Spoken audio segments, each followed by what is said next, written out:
Akashvani presents Morning News.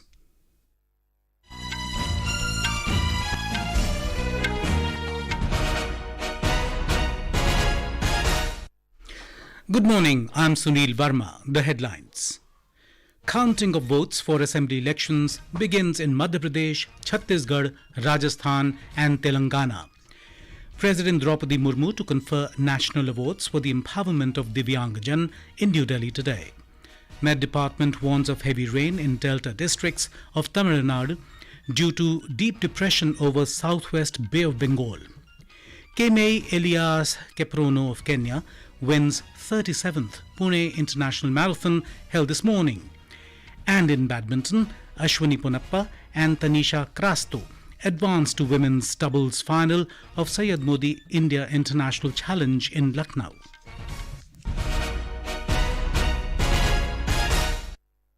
Counting of votes has begun for assembly elections in Madhya Pradesh, Chhattisgarh, Rajasthan and Telangana.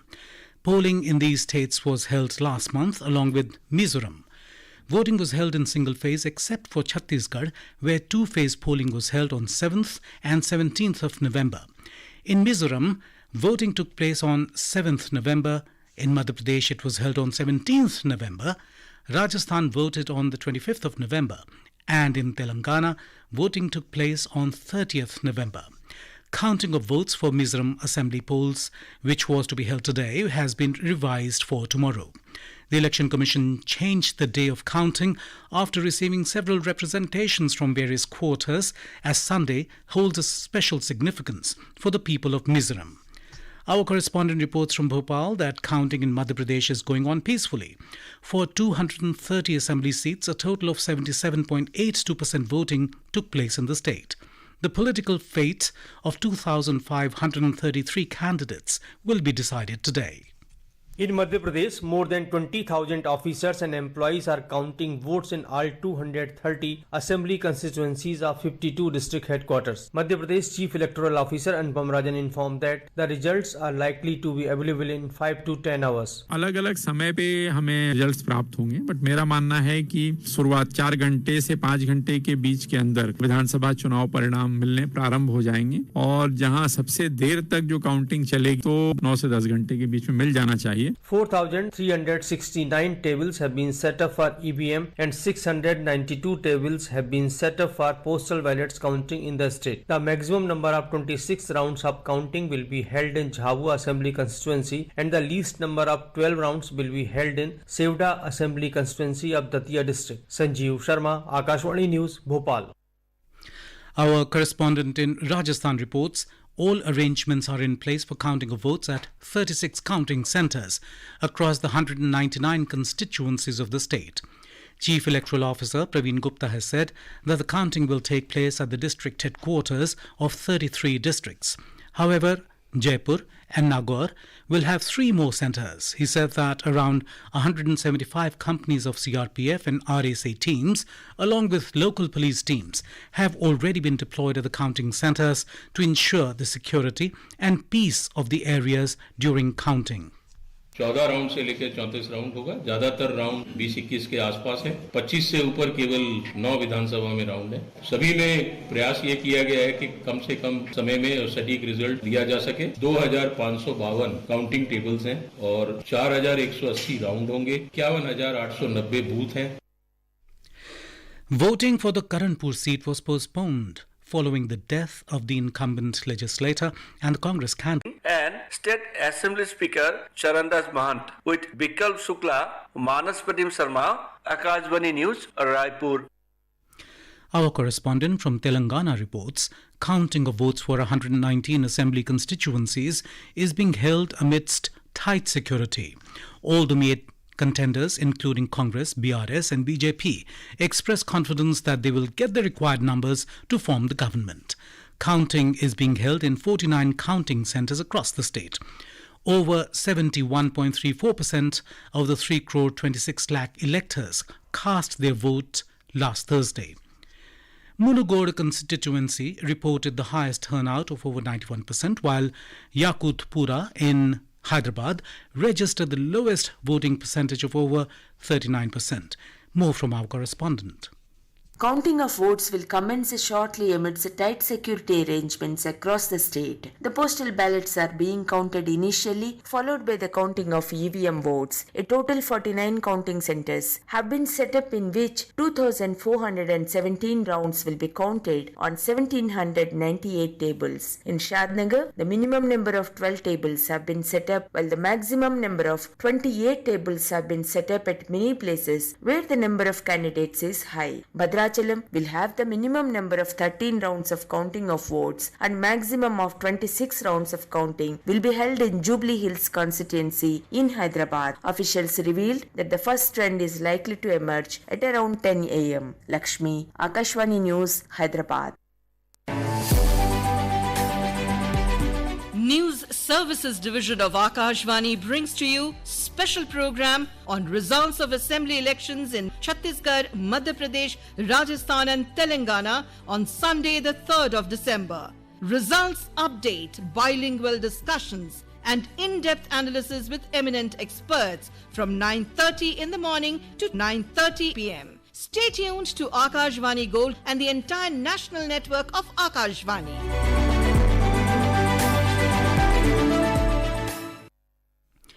Ahead of results of assembly elections, Congress has appointed observers to coordinate the meetings of the Congress Legislature Party in Rajasthan, Telangana, Madhya Pradesh and Chhattisgarh.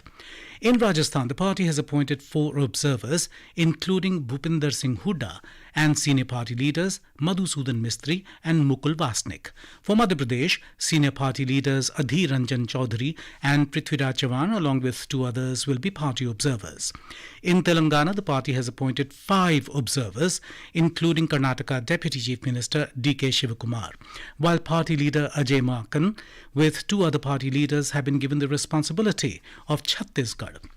This is Akashvani giving you the news.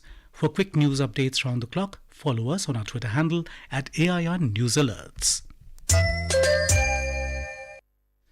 President Droupadi Murmu will confer the national awards for the empowerment of persons with disabilities, Divyangjan 2023 today in New Delhi. The President will confer the awards on the occasion of International Day of Persons with Disabilities for their outstanding achievements and work done towards empowerment of persons with disabilities every year. The program is being organized by the Department of Empowerment of Persons with Disabilities, Divyangjan, Ministry of Social Justice and Empowerment at Vigyan Bhavan in New Delhi. The theme for the IDPD in 2023 is United in Action to Rescue and Achieve the SDGs for, with and by persons with disabilities. Prime Minister Narendra Modi today paid tribute to the first President of India, Dr. Rajendra Prasad, on his birth anniversary. In a social media post, Prime Minister Modi said that Dr. Rajendra Prasad's profound wisdom and steadfast leadership during pivotal moments in India's history are a source of great pride. Mr. Modi further added that Dr. Rajendra Prasad's endeavours as a champion of democracy and unity continue to resonate across generations. The Prime Minister will take part in the Navy Day programme in Sindhudurg in Maharashtra tomorrow. He will unveil a statue of Chhatrapati Shivaji Maharaj at Rajkot Fort in Sindhudurg, following which he will attend the Navy Day programme. The Prime Minister will also witness the operational demonstrations by Indian Navy's ships, submarines, aircraft and special forces from Tarak Kareli beach in Sindhudurg. In Haryana, the outreach program Viksit Bharat Sankalp Yatra has gained momentum with remarkable public engagement. Viksit Bharat Sankalp Yatra has been linked with the Jan Samvad program in Haryana. Besides the programs of IEC Awareness Van and Solution of Problems of Public in the Jan Samvad by the Haryana ministers and public representatives in the presence of officers of administrations has attracted the villagers in large numbers.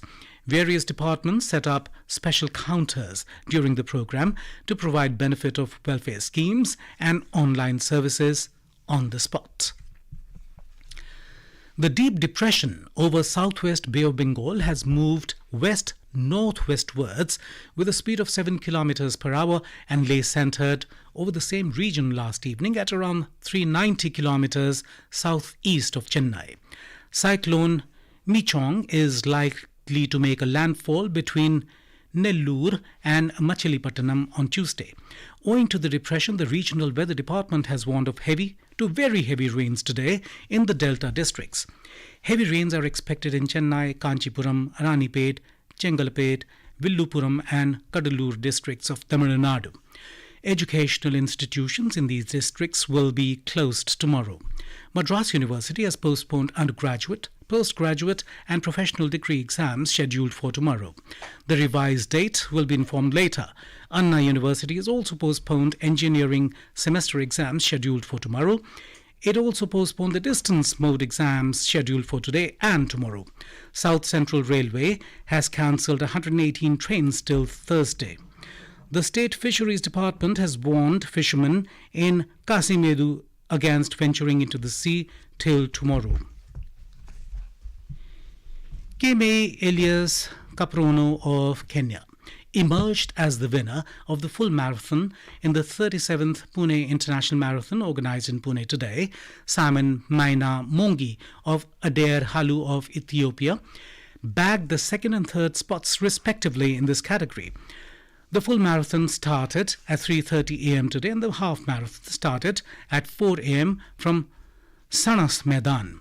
The runners traversed the length and breadth of Pune city. The competitions in various other categories like 10 kilometers, 5 kilometers and 3 kilometers and family run were also organized. In badminton, the Indian women's doubles pair of Ashwini Ponnappa and Tanisha Crasto advanced to the final of the 2023 Syed Modi India International Challenge Super 300 in Lucknow yesterday. And now, for a look at today's newspapers, it's over to Subhadra Ramachandran. Thank you, Sunil. Counting of votes today for 4 states is the top story in most dailies today. BJP Congress I wins in 4 state poll results today is the headline in Hindustan Times. India and China, as well as major oil producers Russia, Saudi Arabia and Iran, skip green power pledge signed by 180 nations at COP28 climate summit in Dubai, writes the Times of India.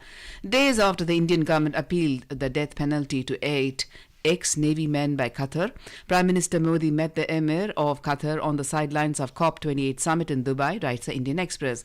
And finally, the Pioneer carries the news of the brutal attack by people on a leopard that strayed into Delhi's scenic farms, lamenting how rampant urban construction has destroyed a delicate ecosystem. The headline reads, Man Eats Animal World and Its Habitat. With that, it's back to you, Sunil. Thank you, Subhadra. And now, before we end the bulletin, the headlines once again. Counting of votes for assembly elections begins in Madhya Pradesh, Chhattisgarh, Rajasthan and Telangana. President Droupadi Murmu to confer national awards for the empowerment of Divyangjan in New Delhi today. Met Department warns of heavy rain in Delta districts of Tamil Nadu due to deep repression over Southwest Bay of Bengal. Kemei Elias Caprono of Kenya wins the 37th Pune International Marathon held this morning. And in badminton, Ashwini Ponnappa and Tanisha Crasto advanced to women's doubles final of Syed Modi India International Challenge in Lucknow. And with that, we end the morning.